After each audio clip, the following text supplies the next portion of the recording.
The janitor swung the mop bucket like a weapon, because it was. Ronan Vale had spent 6 years hiding in plain sight, but when 4 armed professionals moved to silence CEO Evangeline Alazar, his instincts snapped into lethal precision. What? They didn't know. This wasn't just a cleaning man. This was a ghost with a daughter to protect.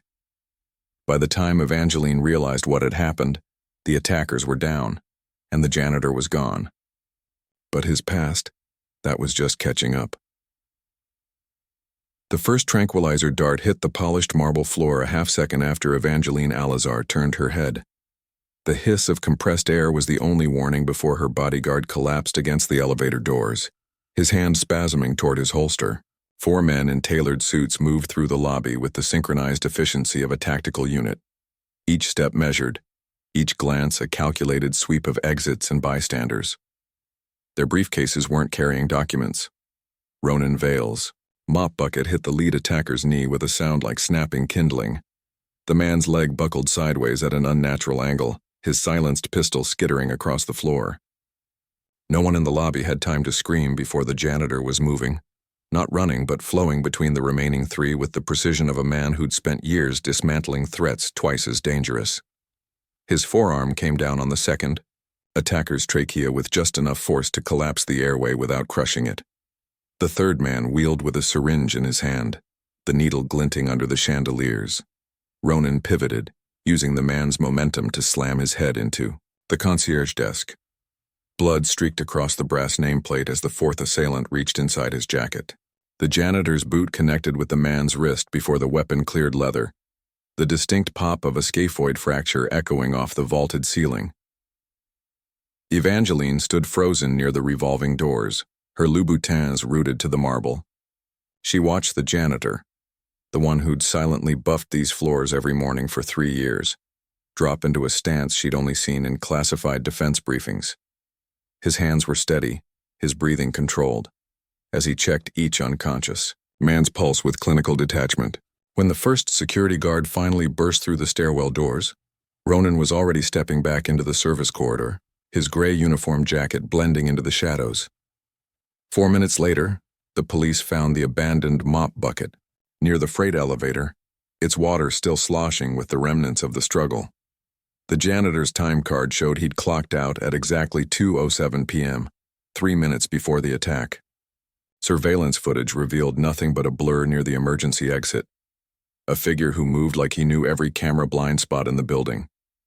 Detective Garrity would later tell the press it was the cleanest professional hit attempt he'd ever seen botched. What he didn't say was how the janitor's takedowns, a dislocated knee here, a precisely fractured wrist there, bore the hallmarks of someone who'd been trained to neutralize threats without leaving forensic traces. The kind of training that didn't come from any police academy or corporate security course. By sundown, Evangeline's assistant had pulled Ronan Vale's personnel file. 6 years of spotless employment records, a social security number that checked out, and a lease on a modest apartment in Queens. Nothing about the document raised alarms, which was precisely what troubled the CEO's head of security. "Nobody's this clean," he muttered, flipping through the pages again. "Not unless they're scrubbing more than floors." 20 miles away, in a third-floor walk-up with crayon drawings on the fridge, Ronan Vale washed blood from his knuckles underwater as hot as he could stand. His daughter Ara chattered about her science project at the kitchen table, her voice threading through the steam. He counted the bruises forming on his ribs, 2, maybe 3 cracked, and made a mental note to reposition the security cameras near her school tomorrow. The men in the lobby hadn't been after him. That was the problem. When his burner phone vibrated with an encrypted alert 3 hours later, Ronan already knew what it would say. The 4 attackers in custody had all undergone radical dental work, no fillings, no records, just like the teams he used to run with. Professionals didn't fail jobs like this without consequences. Someone had tried to erase Evangeline Alazar today, and now they knew exactly which ghost stood in their way. The real question wasn't how a janitor had taken down 4 trained operatives in 12 seconds flat. It was why a man with those skills was pushing a mop for minimum wage instead of collecting 6-figure contracts in some offshore war zone. Ronan Vale had spent years building a life where nobody looked twice at him. Today, the wrong people had looked. As emergency lights pulsed across the Alizar Tower lobby that night, a single fingerprint on the mop handle finally matched in the FBI's dormant files. The analyst who pulled the report stared at her screen for a full minute before reaching for the red phone on her desk. The designation next to the name made no sense for a Queens janitor. Operation Winter Harvest. Status terminated with prejudice.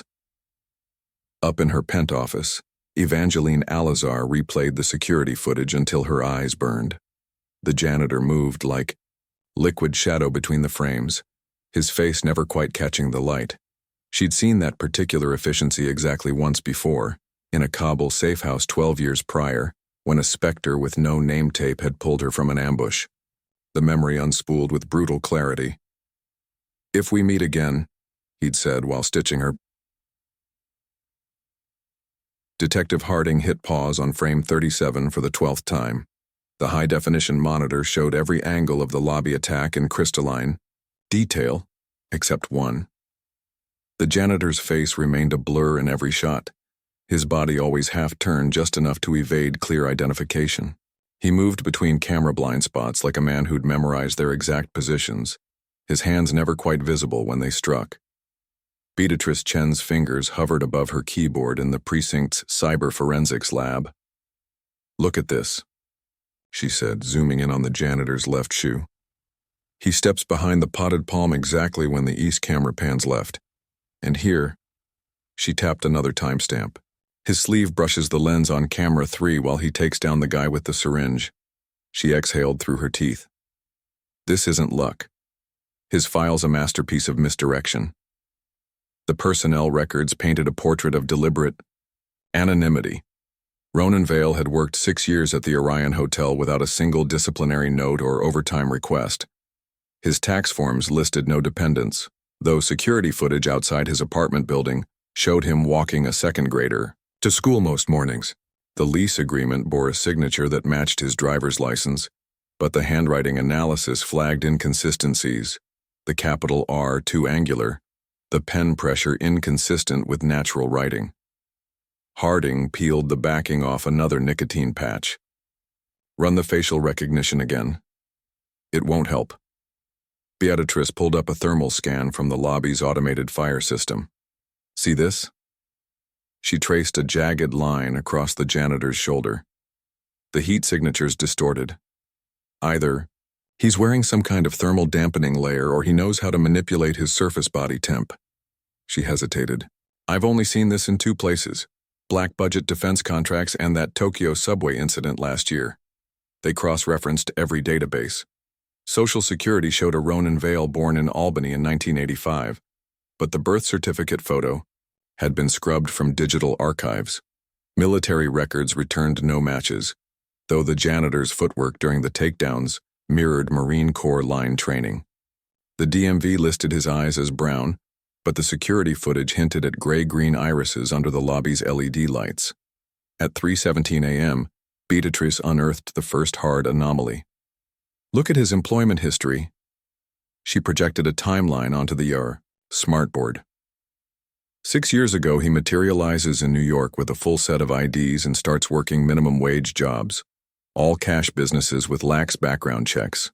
Diner dishwasher, parking lot attendant, laundromat night shift. She zoomed in on each record. Every 12 to 18 months, he switches employers. Never gets promoted, never takes vacation, never appears in any photos.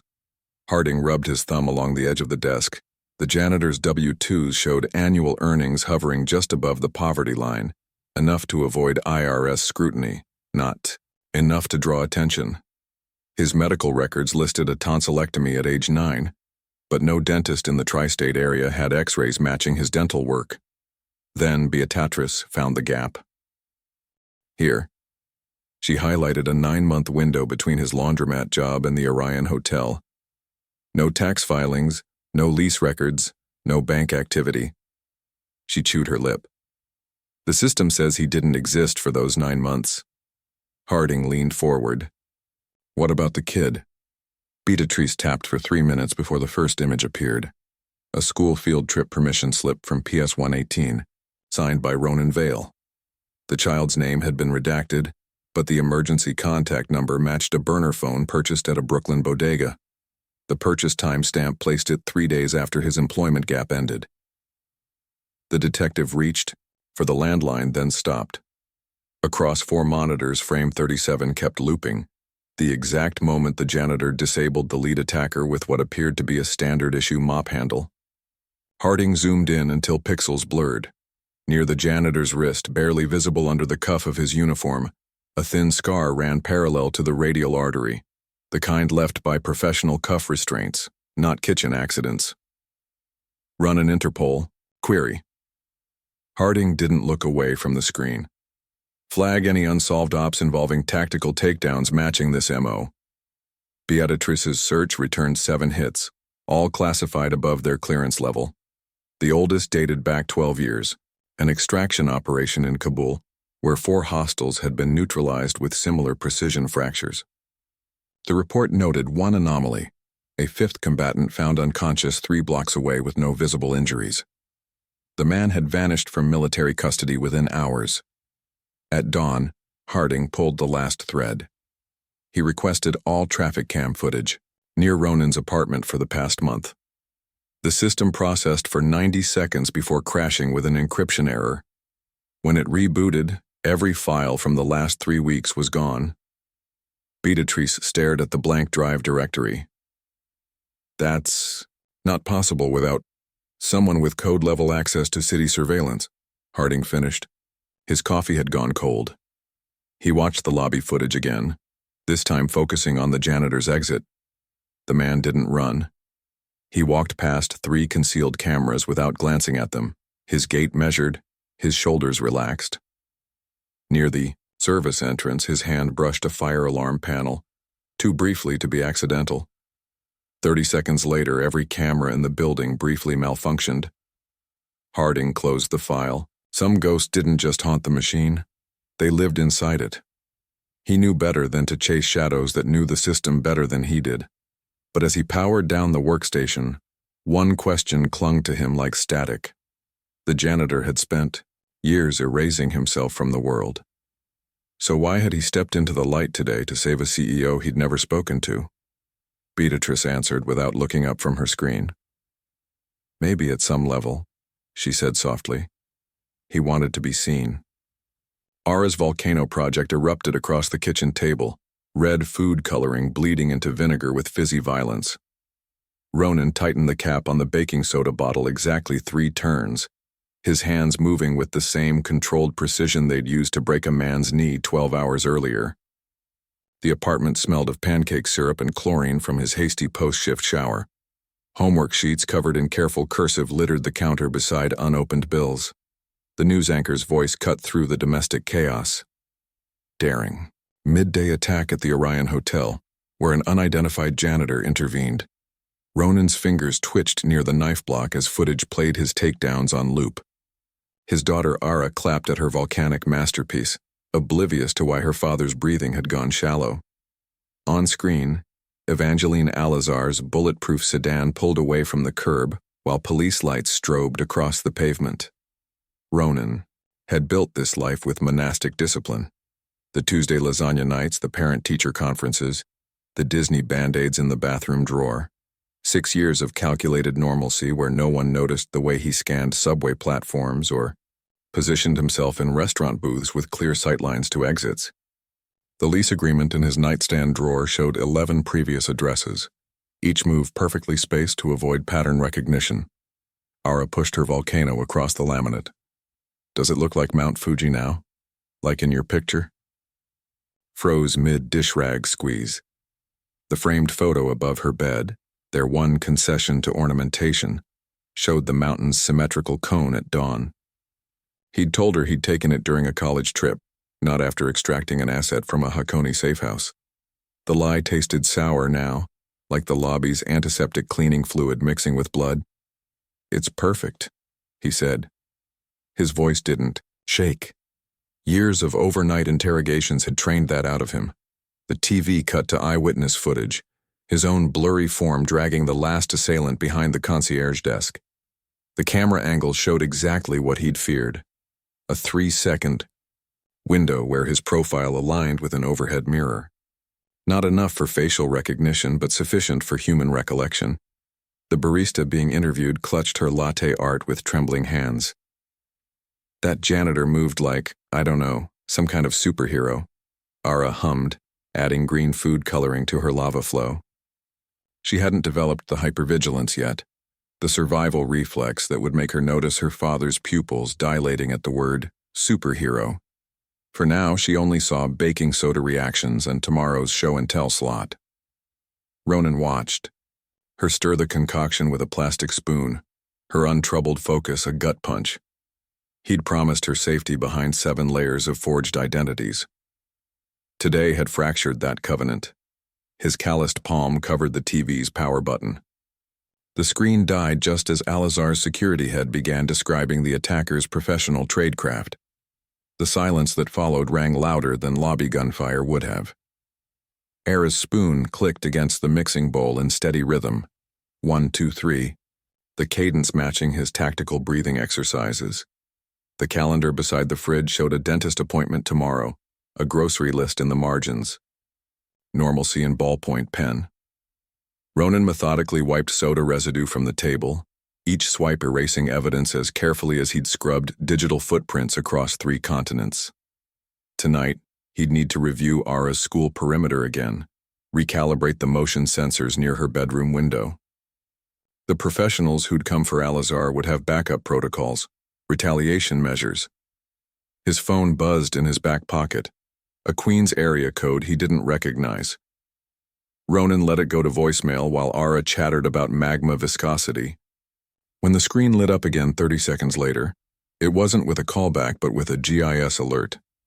Motion detection triggered at the fire escape of their previous apartment in Astoria. Someone was retracing his steps. The knife block's wood grain pressed familiar grooves into his palm as he selected the 6-inch chef's blade. Not his weapon of choice, but the heft felt right. Ara giggled as her volcano overflowed onto a construction paper countryside. Ronan forced his shoulders to drop, his grip to loosen. He diced vegetables for stir-fry with clinical efficiency, each julienned carrot strip measured to identical thickness. At bedtime, Ara's nightly ritual unfolded with military precision. 7 minutes of toothbrushing under his watch. 2 chapters of Charlotte's Web lights out by 8:15 sharp. Her dinosaur nightlight cast long shadows as Ronan double-checked the deadbolt. He'd chosen this apartment for its sightlines, windows overlooking both street and alley, no adjacent rooftops within jumping distance. "Daddy?" Ara's voice floated from her princess blanket fort. "Can we make pancakes tomorrow?"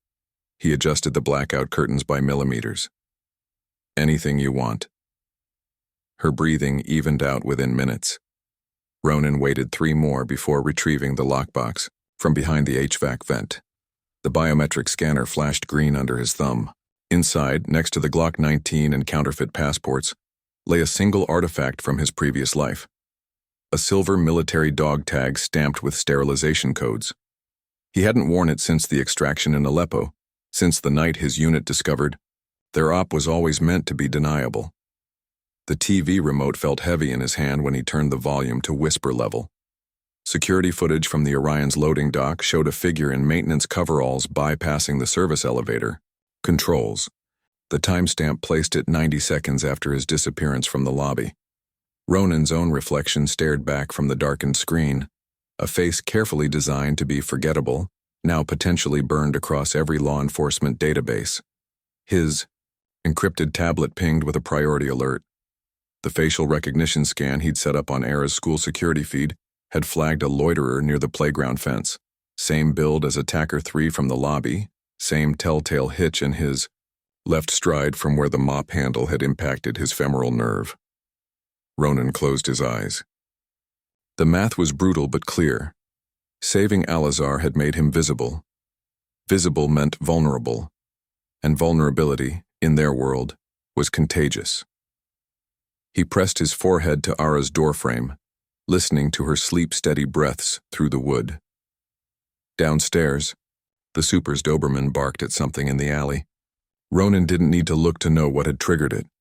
He counted the footsteps on the fire escape, 3 distinct weight distributions, one favoring the ball of his left foot. Professionals. Ara's volcano project sat drying on the fridge, its cardboard base warping from moisture. Ronan touched it lightly as he passed. This life, this fragile construct of bedtime stories and parent-teacher conferences, was already ending. He could feel it in the prickling awareness along his scalp. The old operational clarity. The envelope slid across the cafe table with a whisper of expensive paper against polished oak. Evangeline Alazar's French-tipped nail tapped the red circle drawn around one face in the school photo inside. Ronan Vale didn't reach for it. His fingers stayed curled around the ceramic coffee cup, absorbing its fading heat while calculating 15 exit strategies simultaneously. The cafe's jazz playlist suddenly sounded like surveillance static.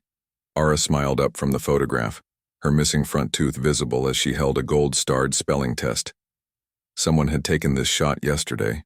Her blue polka-dot dress matched the outfit he'd folded into the laundry hamper last night. The angle suggested the photographer had been positioned near the maple tree by the school's bike racks, approximately 23 feet from the security camera blind spot he'd noted during last month's parent orientation. Evangeline watched his pupils dilate. The offer is... Ronan flipped the photograph.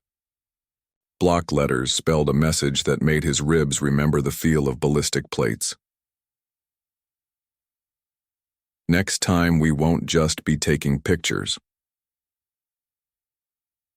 The coffee turned to acid in his throat. He tasted Kabil's chalky air, the coppery tang of a compromised extraction. Professionals didn't send warnings unless they wanted leverage. The fact they'd revealed their awareness of Ara meant they considered him already controlled. Across the table, Evangeline mistook his silence for hesitation.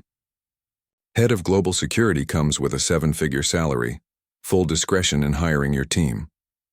Her diamond tennis bracelet caught the light as she gestured toward the photo. And obviously, we'd relocate your daughter somewhere.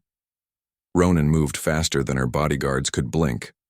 His left hand pinned her wrist to the table while his right pocketed the envelope. The cafe's ambient noise dropped away as his thumb found the delicate bones beneath her skin. Not enough pressure to fracture, just enough to remind her that the man who'd disabled 4 professionals with cleaning supplies wasn't someone you made offers to. Rules, he said, voice barely carrying past their table. 1. Nobody approaches Ara again. 2. Your security detail gets cut to 3. Marco, the Jamaican kid from communications, and whoever I pick. 3. From this second forward, you assume every device you own is compromised. Evangeline's pulse thrummed against his grip. He could see her recalculating, the CEO who commanded boardrooms realizing the janitor had just drafted new corporate policy.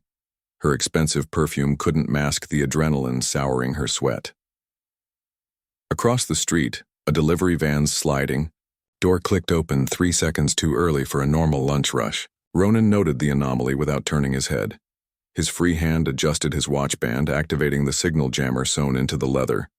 Every smartphone in the cafe suddenly lost service. They're watching us now, he murmured. The same people who sent that note have someone parked outside your penthouse with directional mics trained on your wine glasses. His grip tightened fractionally. You want to live through next week? Breathe out and laugh like I just told a joke. Evangeline's laughter rang false to trained ears but passable for civilian surveillance. She reached for her cappuccino with her free hand, foam clinging to her lipstick.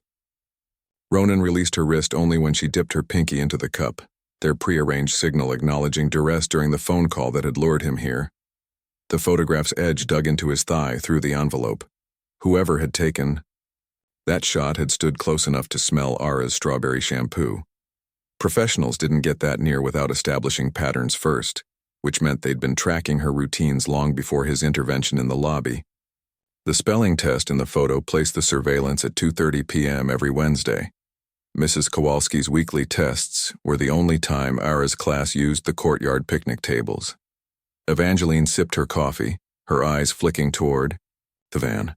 They sent a dossier with their demands, your complete service record in exchange for don't say it out loud. Ronan's knee bumped the table, jostling the silverware. The clatter covered his next words. "There's a listening device in your handbag. The technician planted it during last night's fire alarm at your office." Her spine straightened. The fire alarm had been a 15-minute evacuation triggered by a glitch in the East Wing sprinkler system. Just enough time for someone to access Executive Row with a master key card. Ronan knew because he'd watched it happen through the building's HVAC schematics. A busboy cleared the next table, his apron string swinging near Ronan's elbow. The way his shoulders bunched beneath the polyester said military or corrections, not food service. Ronan waited until the man's trajectory carried him past before sliding a thumb drive across the table. "3 files," he said, as Evangeline palmed it. First one lists every security staffer who accessed the server room in the past 6 months. Second contains timestamps for your CFO's encrypted offshore calls. Third, he let the jazz saxophone wail before finishing. Third proves the lobby attack wasn't about you at all. The revelation hit with physical force. Evangeline's manicure dug into the drive's metal casing. For 12 hours, she'd operated under the assumption that someone wanted her dead. Ronan watched her reboot that logic in real time. Then why? Her gaze dropped to the envelope in his pocket. Across the street, the delivery van's engine turned over. Ronan tracked its movement in the cafe's mirrored pastry case. He'd already memorized the license plate, noted the slight imbalance in the rear axle suggesting heavy equipment in the cargo hold. The van would circle the block twice before signaling their next play. He leaned forward, letting the jazz cover his whisper. "Your father's Genesis protocol. Someone's willing to trade my child for the activation codes." The blood drained from Evangeline's face. Her father's infamous AI research had been dismantled years ago by federal order. Only 7 people knew fragments remained in her private servers. Ronan had killed 3 of those 7 in another lifetime. The busboy reappeared with their check, his knuckles scarred from improvised weapon training. His pen strokes formed letters with the distinct slant of Cyrillic native writers, another confirmation of who they were dealing with. Ronan stood abruptly, chair screeching against hardwood. He left exact change beneath the saucer, the coins arranged in a pattern that would tell his own surveillance team which exit to cover. "You leave first," he told Evangeline. "Walk straight to your car. Don't check your phone until I clear it tonight." She hesitated, fingers lingering near the thumb drive. The CEO and her wanted protocols, contingencies. The woman who'd seen a mop bucket break a mercenary's jaw knew better than to argue. As she left, the cafe's doorbell jingled with deceptive cheer. Ronan counted 12 seconds, standard gap for a professional tale, before following. The envelope weighed nothing in his pocket, but Ara's smiling face might as well have been a live grenade.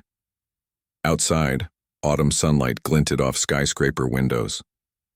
Ronan turned left instead of right, walking briskly toward the subway station, with his hands loose at his sides. The van peeled away from the curb half a block back. 7 minutes later, passing through a construction site shortcut, he unbuttoned his flannel shirt to reveal the janitor's uniform underneath.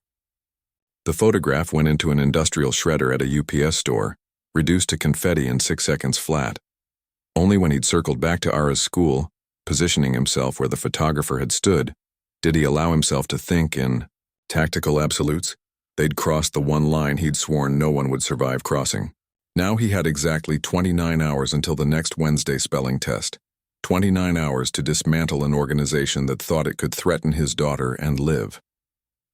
The school bell rang. Children's laughter spilled across the playground. Ronan adjusted his fake glasses, becoming invisible again just as Ara barreled toward the bike racks. She waved at him with ink-stained fingers, her smile wider than in the surveillance photo. He caught her in a bear hug, his fingers finding no wires beneath her jacket collar, his eyes scanning the rooftops for threats. She smelled like pencil shavings and peanut butter. "Daddy," she complained when he held on too long, "you're squishing me." Ronan inhaled strawberry shampoo one more time before releasing her. The envelope might be shredded, but the message was etched into his bones now. They'd drawn a target on his child. Tonight he'd show them what happened to men foolish enough to hand him their playbook. The elevator mirror showed Marcus Creed's reflection adjusting his Alizar Industries tie for the 14th time that morning. His fingers trembled slightly as they straightened the silk, the nervous gesture at odds with his crisp navy haircut, and the 3-inch scar beneath his left ear, a souvenir from Fallujah. The security badge clipped to his belt gave him access to every floor, every server room, every confidential file in the corporation, including the Genesis Protocol archives. Cypher's monitor bank lit up in the security annex 2 floors below. Timestamp logs scrolled down the center screen, each line confirming what Ronan had suspected since the cafe meeting. Creed's keycard pinged the 9th floor server room at 2:03 p.m., she murmured, fingers flying across the keyboard. 4 minutes before the lobby attack. The digital trail showed 11 unauthorized accesses over 3 months, always. During shift changes or fire drills. Beatrice exhaled sharply behind them. Not Marcus. He carried my father's casket at Arlington. Her knuckles whitened around a coffee mug bearing the Marine Corps insignia. She'd served with Creed in Helmand Province, had vouched for him when Evangeline needed an executive protection detail. The loyalty in her voice warred with the evidence screaming from every monitor. Ronan studied the access logs like a chessboard. Each movement revealed strategy. Creed preferring Thursdays when the IT staff had departmental meetings, lingering just long enough to avoid suspicion but not trigger occupancy alarms. The pattern was textbook intelligence tradecraft, exactly what you'd expect from someone who'd spent 8 years running CIA black site interrogations before joining corporate security. A secondary screen flashed red. Cypher pulled up exterior, camera feeds from the server corridor. Creed appeared momentarily in frame 37, his hand hovering near the biometric scanner, while his other arm cradled a maintenance request form. The angle caught the faint bulge beneath his suit jacket, too squared off for a smartphone, too compact for most firearms. Signal interceptor, Ronan said. Latest Gen 5 models fit that profile. Would have let him clone authentication tokens from Evangeline's office while she was in meetings. He zoomed in on Creed's wristwatch. The face displayed the wrong time by precisely 47 minutes. Military operatives often synced watches to mission clocks rather than local time. Beatrice sank into a chair. So what now? HR protocol says we suspend pending investigation, but we don't cut him loose. Ronan's voice was flat. We use him. He tapped a key, pulling up the building schematics. The animation showed Creed's movement patterns mapped against security blind spots, an eerie dance through the corporate fortress he was paid to protect.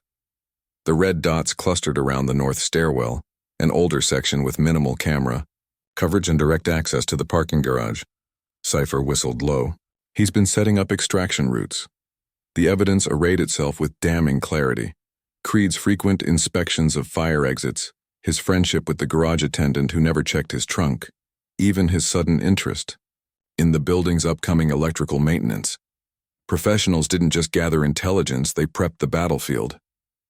Ronan opened a encrypted chat window. Watch his terminal. Lines of code unscrolled as Cypher deployed their countermeasure, a keystroke logger disguised as a routine security update. Within seconds, they saw Creed actively typing into a signal chat window with an unsaved number. The message was brief. Package secured. Transit pending. Beatrice made a wounded sound in her throat. The shorthand was familiar. Same phrasing. They'd used during hostage recoveries in Syria. Ronan's fingers moved faster than Cypher could track.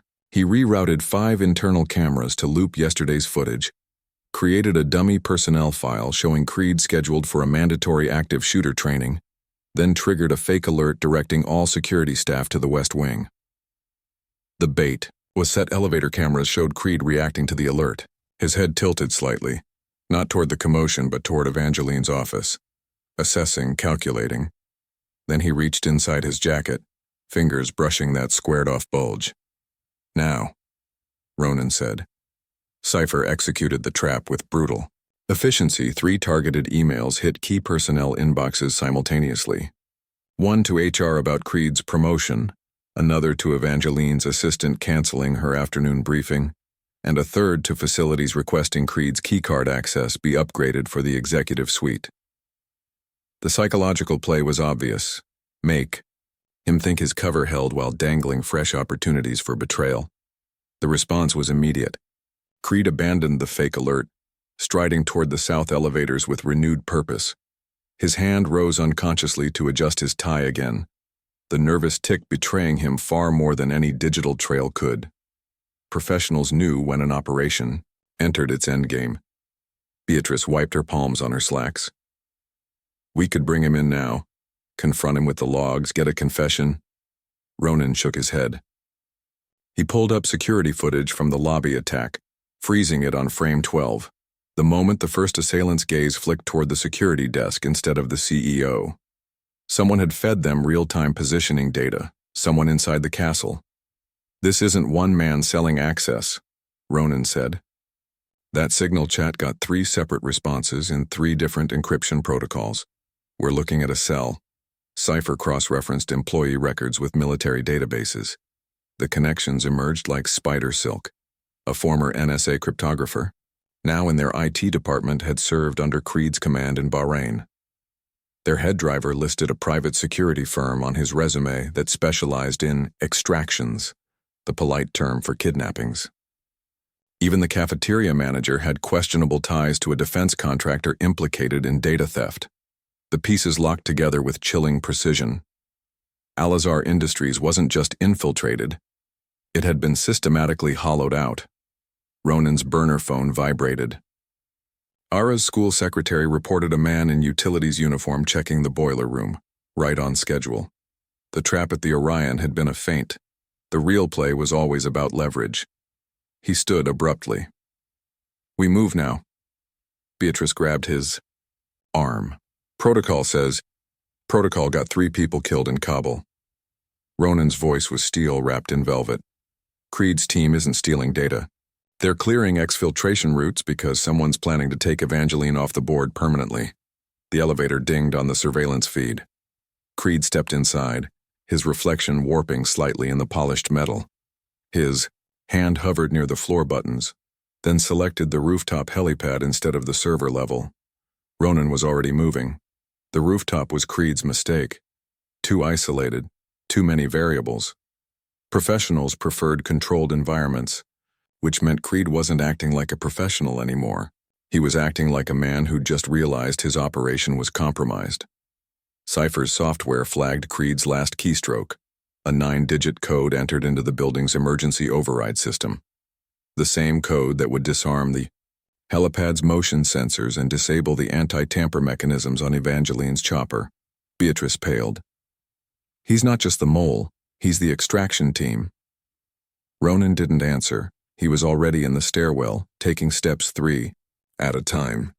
The rooftop door would be locked from the inside, which meant Creed thought he had time. He was wrong. 3 floors up, Ronan's earpiece crackled with Cipher's voice. Satellite shows a black AS-365 lining up for approach. No transponder. The puzzle completed itself. Creed wasn't just betraying Al-Azhar. He was disappearing with their most valuable asset. And anyone who'd spent 6 years hiding in plain sight knew exactly how that game worked. Ronan hit the roof access door at a run.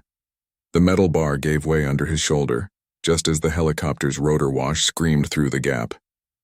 Marcus Creed's fingers wavered over his phone screen, the glow reflecting in his pupils as he typed the final keystroke of the decoy security schedule. The encrypted chat log blinked once, delivered, before dissolving into the dark interface of the Striker app. His left thumb left a faint smear of sweat on the tempered glass. Across the hotel ballroom, a waiter adjusted his bow tie and caught Creed's eye for half a second too long. The waiter's earpiece wasn't for taking drink orders. The Al-Azhar Foundation Gala shimmered under crystal chandeliers, 300 guests swirling between ice sculptures and champagne towers. None noticed the 4 men in bespoke tuxedos whose hands never touched their glasses. Their right sleeves were tailored, slightly loose, room for the compact firearms strapped to their forearms. Evangel's reported arrival time pulsed on their burner phones. 8:47 p.m. via the South Service entrance, the same entrance specified in Creed's sabotage. Ronan wiped down a high-top table near the grand piano, his janitorial cart stocked with ammonia and microfiber cloths. The cleaning spray nozzle concealed a miniaturized comms relay picking up every whisper from Cypher's surveillance net. "Stage lights in 5, the tech murmured through his earpiece. Ronan glanced at the LED countdown on his wristwatch, 0 and 58 glowing red, as Evangeline's decoy limousine turned onto the block. 4 floors above, Cypher tracked the vehicle's progress through traffic cameras, her fingers dancing across 3 keyboards.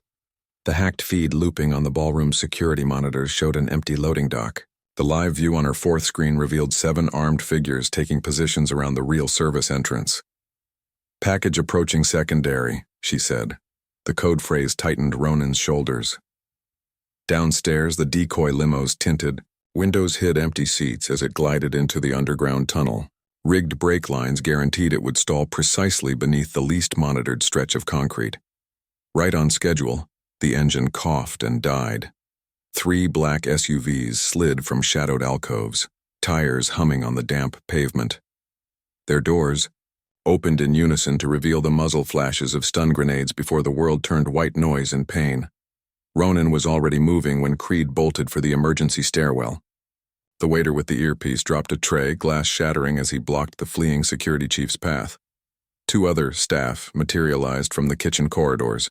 Creed's hand dove for his belt, but Ronan's mop handle swept his ankles out from under him before he could reach the backup pistol. The crack of tibia on marble echoed off the vaulted ceilings. Gala guests screamed as the first stun grenade detonations vibrated through the floor. Ronan planted one knee between Creed's shoulder blades while patting down his jacket. The inside pocket yielded a second phone, this one displaying a solitary incoming message. "Asset compromised. Scrub protocol." Ronan exhaled through his nose. Exactly what they'd needed. Up in the surveillance suite, Cypher isolated Shaw's voice print. From the frantic radio chatter below, "They know," she told Ronan through the earpiece. The mercenary leader's coordinates blinked onto the wristwatch display. 3rd basement level, northeast utility corridor. Precisely where the hacked architectural schematics showed secondary, data lines feeding into the building's security grid. Ronan snapped the janitor cart's handle backward to reveal the compact shock baton hidden inside. He tossed Creed's phones to the bow-tied waiter. "Get those to forensic," he said, then moved toward the service elevator. On his wrist, the countdown hit error 0.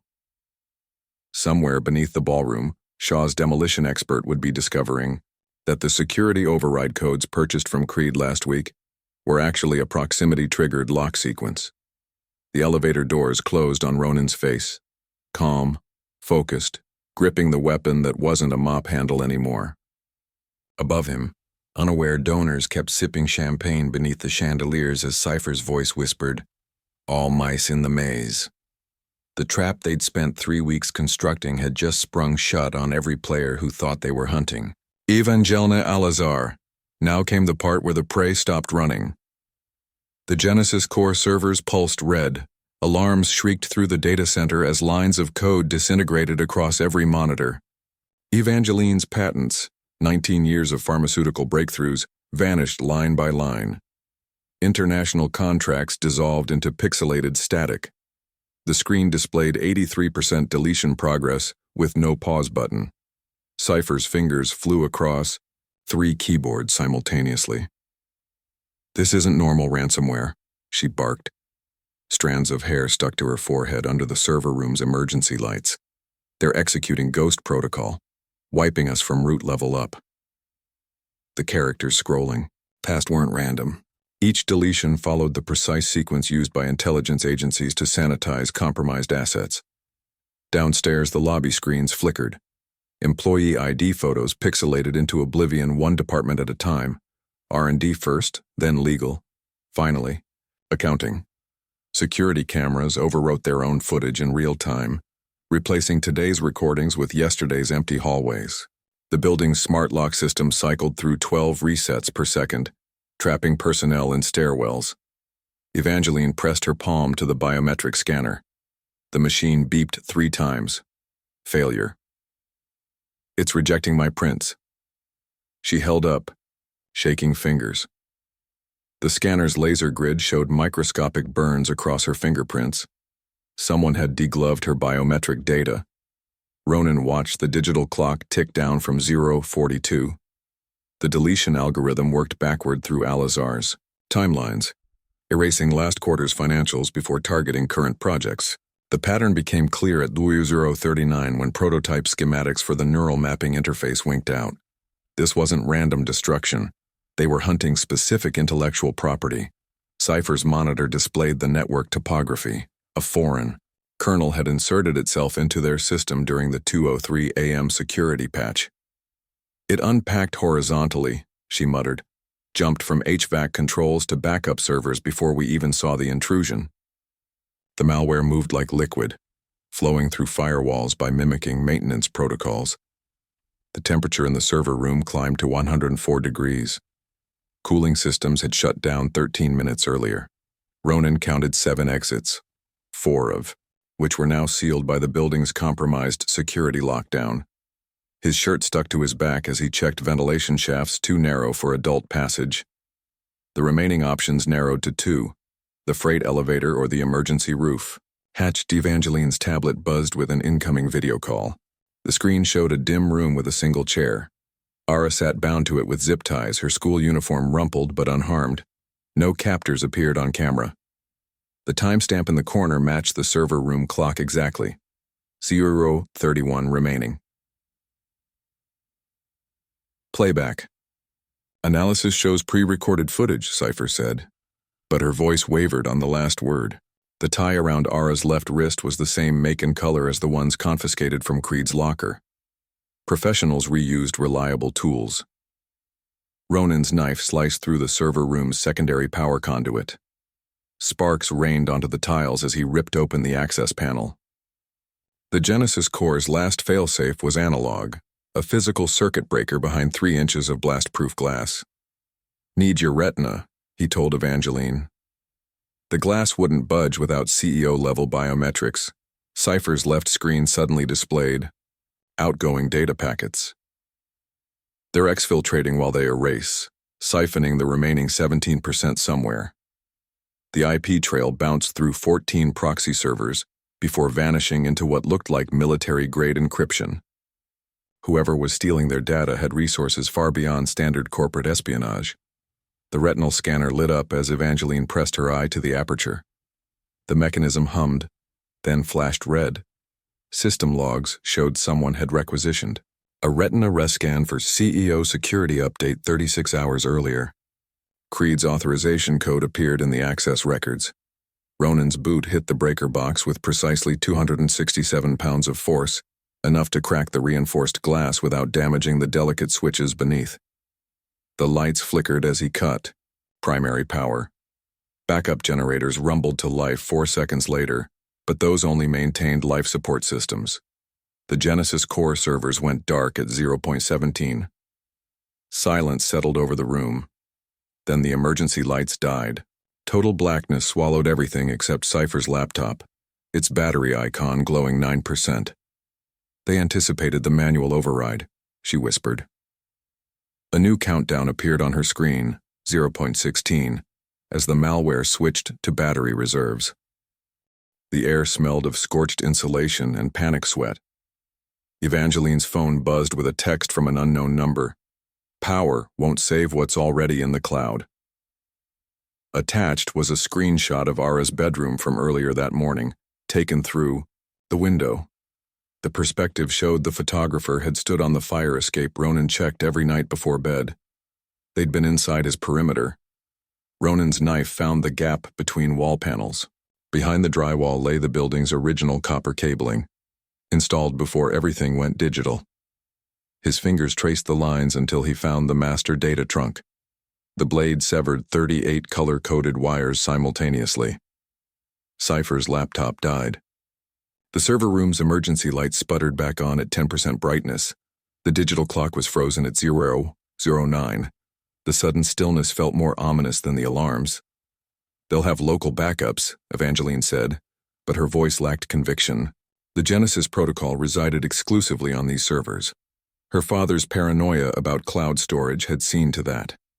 Every research document, every clinical trial result, Every proprietary algorithm existed in exactly one place. Cypher pried open a server casing. The internal drives were hot enough to burn fingerprints. They cooked the hardware, she confirmed. Even if they recovered partial data, critical sectors would be scrambled beyond recognition. This wasn't just deletion. It was digital cremation. Ronan's phone displayed a single bar of signal. The text that came through showed Ara's GPS tracker moving northeast at 43 mpl/po, highway speeds. No demand note followed. Professionals didn't negotiate when they held all the leverage. The emergency lights brightened slightly as building systems regained equilibrium. Evangeline's tablet rebooted, displaying the Al-Azhar Industries logo followed by a password prompt that hadn't existed before. Cypher inhaled sharply. That's military-grade encryption. They didn't just steal our data, they left a back door. Every device in the company would be receiving that same login screen. Ronan studied the prompt's font, slightly narrower than standard issue, with distinctive kerning on the uppercase R. He'd seen that typeface once before, on a classified operations manual in Kabul. Only 2 intelligence agencies used it. Footsteps pounded in the corridor outside. 3 distinct gates, 1 favoring the left leg, 2 wearing rubber-soled shoes. Ronan positioned himself between the door and Evangeline as the handle turned. The first man through wore an FBI windbreaker. His sidearm stayed holstered, but his eyes swept the room with tactical precision. Behind him, a technician carried a forensic case stamped with cyber division markings. The third man didn't enter. He lingered in the hallway, his polished Oxfords visible beneath the doorframe. Ms. Al-Azhar, the lead agent said, flashing credentials too quickly to verify. We need to discuss what was just stolen from your servers. His gaze flicked to Ronan, then away. The practiced disinterest of someone trained to assess threats without appearing to. Cypher's fingers hovered near her laptop's webcam. 1 keystroke would activate the self-destruct sequence she'd installed. Last month. Ronan gave a microshake of his head. Whatever game was unfolding required witnesses. The agent unclipped a ruggedized tablet from his belt. The screen showed a satellite thermal image of a shipping container parked near the docks. Heat signatures indicated server racks inside, still warm from recent operation. Your intellectual property is currently aboard the MSC Geneva, he said. We have 10 hours before it reaches international waters. Evangeline's nails dug into her palms. The Geneva flies a Liberian flag. Once it's 12 miles out. Exactly. The agent's expression didn't change. Which is why we need you to come. With us. His radio crackled with a status update. The Oxfords in the hallway shifted position. Ronan counted 3 discrepancies in the agent's uniform. No chain on his credentials, wrong knot in his tie, a wedding band on the wrong hand. The Federal Bureau of Investigation didn't send counterfeit teams to crime scenes. He stepped back casually, putting himself within reach of the severed power cables. Cypher's breathing hitched when she noticed what he'd seen. The agent's wristwatch displayed military time synchronized to, Ronan calculated the offset, exactly 47 minutes ahead of Eastern Standard. Same as Creed's had been. The tablet's satellite image zoomed in abruptly. Near the shipping container's door stood 2 silhouettes, 1 adult, 1 child-sized. Ara's sneakers were visible beneath the container's shadow, the same neon green pair she'd begged Ronan for last weekend. The Oxfords moved into the doorway. Their owner wore an Al-Azhar Industries security badge around his neck. Marcus Creed, supposedly in federal custody since yesterday. Blood stained his collar where the FBI's tracker anklet should have been. Tick-tock, Creed said. His smile showed. Teeth whiter than any field operatives had a right to be. Your data's got a 9-hour head start, your daughter's right here. He tossed a school ID card onto the floor. Ara's photo, today's date. Choose fast. Creed's wrist snapped against Ronan's elbow with the dry crack of a green branch breaking. The gun clattered across server room tiles, spinning twice before stopping near Evangeline's Louboutin heel. That split-second distraction cost Creed everything. Evangeline's fingers closed around the primary uplink cable just as his uninjured hand reached for her throat. The backup generator's hum filled the room with tension. Cypher's laptop, provided the only illumination, casting jagged shadows across the man who'd betrayed them all. Creed's military posture had deteriorated into something desperate, his tie askew, sweat darkening his collar where the FBI tracker had been freshly gouged from his ankle. His breaths came fast through clenched teeth, each exhale carrying the faint metallic scent of the stimulants keeping him operational. Professionals didn't break cover unless the mission's success rate dropped below 30%.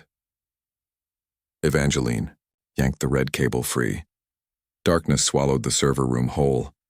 Only 3 lights remained: the emergency exit sign above the stairwell, the glowing power button on Cypher's dying laptop, and the digital readout of Ronan's analog watch. The sudden blackout triggered a cascade of secondary failures. The HVAC vents wheezed shut. The biometric locks on the doors disengaged, and deep within the Genesis core's physical infrastructure, a fail-safe capacitor discharged with a high-pitched whine. Creed's body hit the floor before he could react. Ronan didn't need light to find pressure points. Years of black site operations had trained his hands to navigate by breath sounds and body heat. The chokehold took exactly 7 seconds to render Creed unconscious, his carotid pulsing faintly beneath Ronan's scarred knuckles. "The uplink severed," Cypher announced. Her screen flickered one last time before the internal battery gave out. Purge terminated at 94% complete. Silence settled over the ruined server room. The scent of ozone and overheated circuitry mixed with Creed's cologne, something expensive and citrus-based that didn't match his working-class security chief persona. Small details like that had stacked up over months: the custom-tailored shoulder holsters, the monogrammed handkerchiefs from a London boutique, the habitual way he touched his left earlobe when lying. Professionals didn't make those mistakes, unless they wanted to be caught. Evangeline crouched near the disconnected cable, her fingers tracing its frayed end. The Genesis protocol's backbone had been protected by 3-inch-thick conduit and military-grade encryption, but its weakest point was always physical: the single fiber optic strand connecting it to Manhattan's main data grid. Her father's paranoia had insisted on keeping it offline since 2009, yet this red cable was what saved them. Boots pounded in the corridor outside. Ronan positioned himself between the door and Evangeline just as the handle turned, only to, reveal actual FBI agents this time, their windbreakers verifying the correct stitching patterns and badge placements. Their leader assessed the scene in 2 seconds flat. Creed unconscious in a pool of emergency lighting, the severed cable dripping coolant. Evangeline's hands shaking as she clenched Ara's school ID. "Director Stryker wants everything," the lead agent said. His gaze lingered on Ronan a beat too long. Recognition, but of what variety wasn't clear. Cypher intercepted the agent's reaching hand with her laptop's carcass. "Tell Stryker the encryption algorithms are gone." She popped the hard drive free with practiced ease. "The delivery boy over there," she kicked Creed's prone form, "already shipped the payload to his clients." Every head turned toward the blacked-out monitors where the Genesis protocol's schematics had once resided. Dr. Alazar's lifework, the neural mapping interface capable of reading brain activity with 93% accuracy, now existed only in fragments. The implications radiated out like shockwaves: pharmaceutical patents voided overnight, clinical trial results erased, 15 years of proprietary medical research vanished into some offshore server farm. "Why destroy it?" Evangeline whispered. Her thumbnail split the laminated edge of Ara's ID card. They could have monetized it 10 different ways.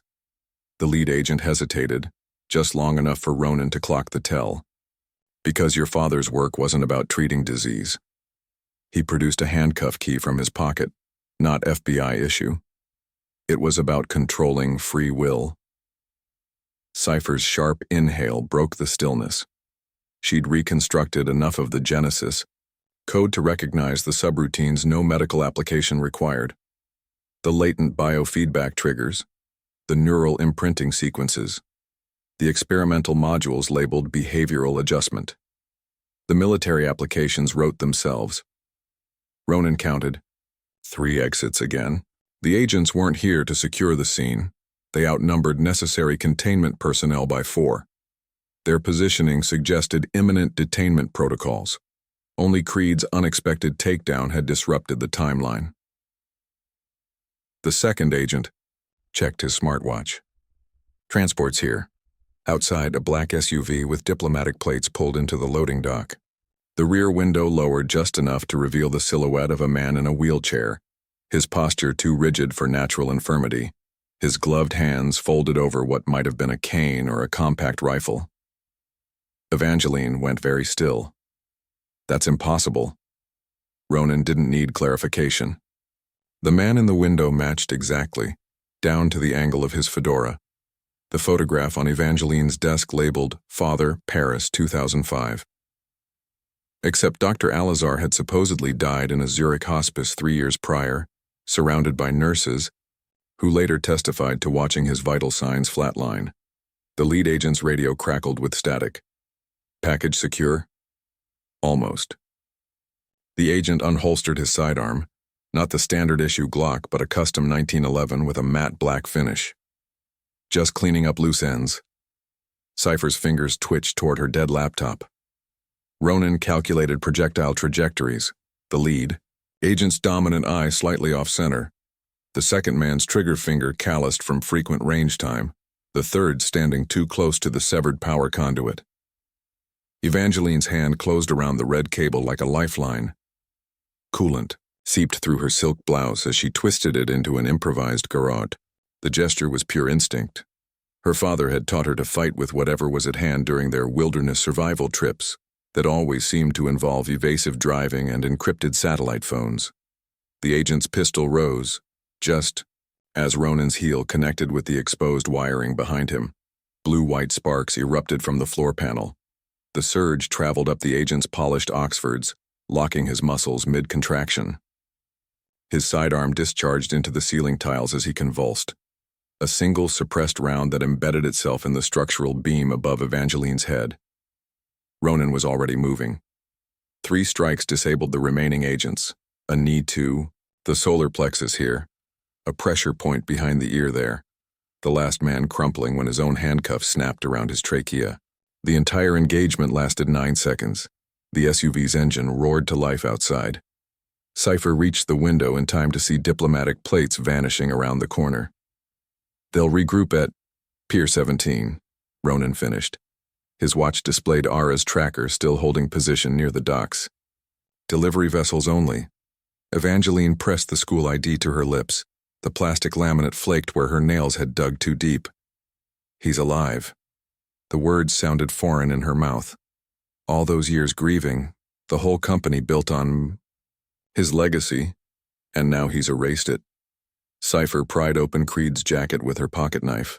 Beneath the Kevlar lining, a surgical scar ran parallel to his ribcage, too precise for combat injuries, the stitches identical to those on Ronan's own abdomen from a Black Ops medic in Vienna. These men weren't just hired help. Ronan knew the answer before he rotated Creed's wrist to reveal the faded tattoo near the radial artery, a 3-digit number in inmate blue ink. Geneva Convention categories weren't something corporate security details carried. The Genesis Protocol hadn't just attracted mercenaries, it had created its own army. The lead agent groaned at Ronan's feet. His windbreaker fell open to reveal a holstered syringe filled with the same milky tranquilizer used in the lobby attack. The label read, Batch X29, too clinical for standard FBI issue, too reminiscent of Dr. Alazar's meticulous lab notes.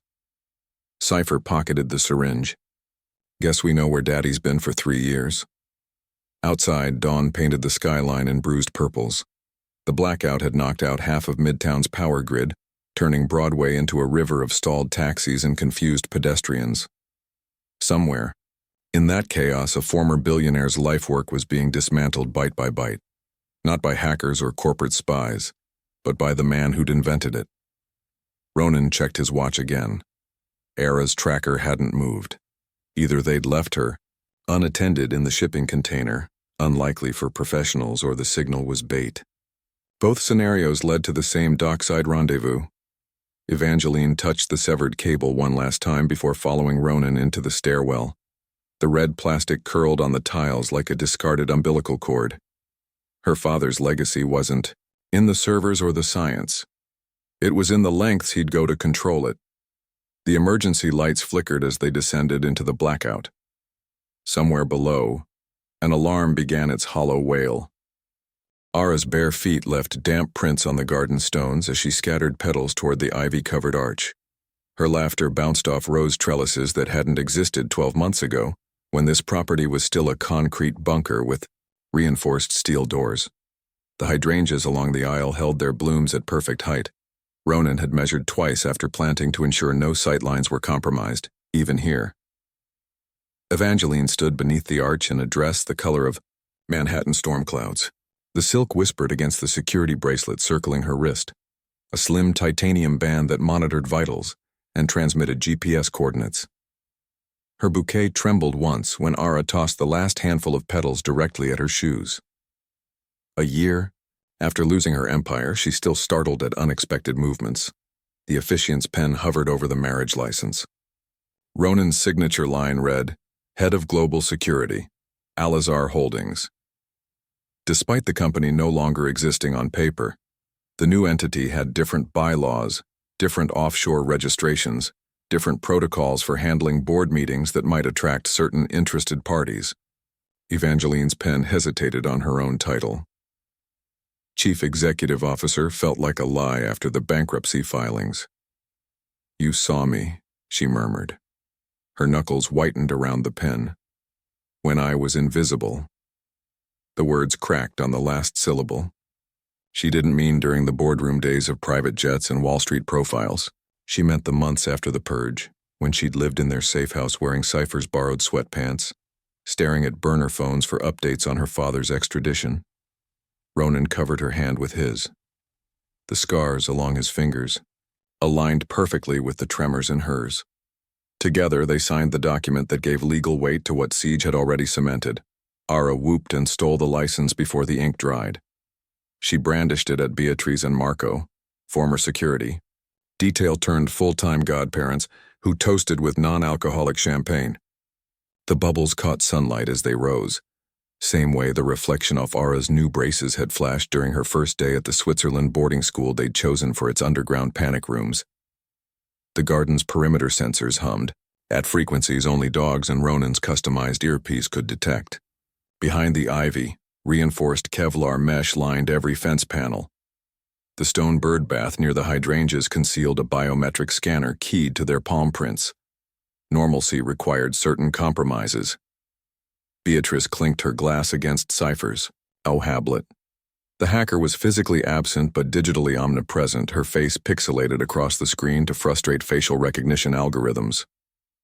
To rebuilding from the ashes, she said, her prosthetic leg barely visible beneath the tablecloth. Creed's parting gift in Rotterdam had cost her the original limb, but not her ability to spot vulnerabilities in supposedly impregnable systems.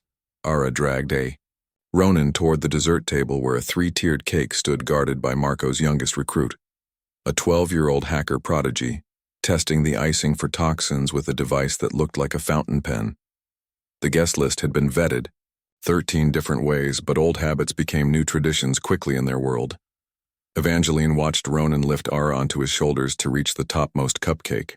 The motion stretched his dress shirt across his back, revealing the edge of the tattoo usually hidden by his collar. Coordinates instead of names because addresses could be changed faster than identities. The ink marked 6 relocations in the Yao, past year before they'd settled on this vineyard outside Lyon. Cypher's voice crackled through the garden speakers. Package secured. The update needed no elaboration. 3 simple words confirming Ara's emergency exit routes were operational.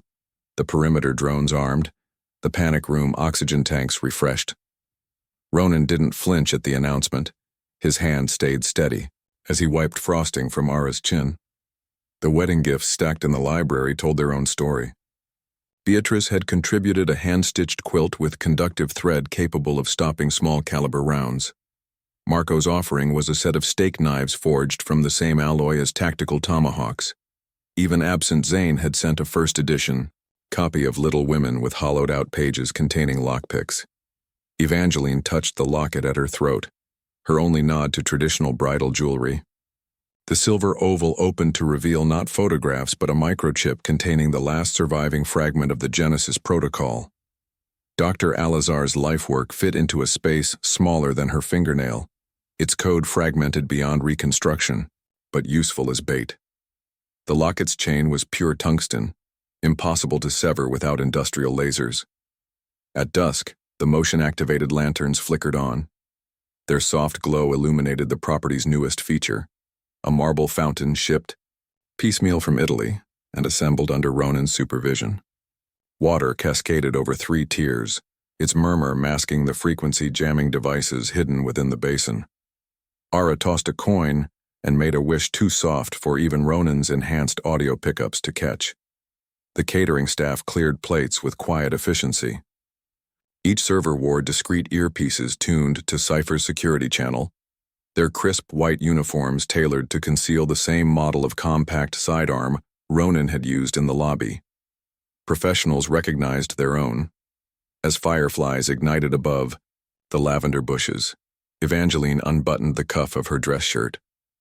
The skin beneath bore a faded scar where Creed's knife had grazed her during the dockside extraction. The wound had healed crooked despite the plastic surgeon's best efforts, a permanent ripple in what was otherwise smooth skin.